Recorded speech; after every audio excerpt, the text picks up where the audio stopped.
अभी हम आ गए हैं हमारे इस लर्निंग मटेरियल के सेकेंड पार्ट पे, जो कि आपको दिखाई दे रहा है basics of stock market part 2। Part 1 में कितना बाकी रह गया था भाई, इसमें जो मैंने सेकेंड पार्ट यहाँ पे ऐड किया तो मैं बता देती हूँ। देखो, मैं कोई भी चीज को जल्दी में यहाँ पे नहीं लेके आने वाली, हर चीज को हम एकदम सिंपल तरीके से समझेंगे। पहले वाले पार्ट में कुछ टॉपिक हमारे जो क्लियर हो गए थे, अब सेकेंड पार्ट में देखो हो सकता है वो थोड़ा सा फास्ट रहा होगा कुछ लोगों के लिए, लेकिन उसको सिंपल तरीके से समझाया जाएगा। अब इस सेकेंड पार्ट के अंदर देखो,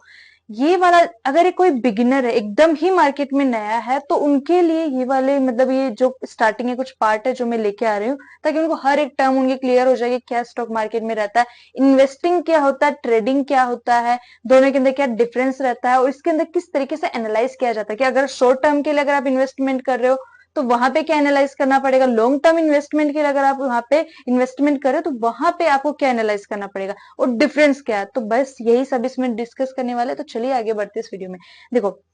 आपको दिखाई दे रहा होगा यहाँ पे मैंने दो लिखा हुआ है, एक है लॉन्ग टर्म इन्वेस्टमेंट, एक है शॉर्ट टर्म इन्वेस्टमेंट। अब दोनों में डिफरेंस क्या है, सबसे पहले हम बात कर लेते हैं लॉन्ग टर्म के अंदर। लॉन्ग टर्म इन्वेस्टमेंट बेसिकली क्या होता है, ये वाला इन्वेस्टमेंट से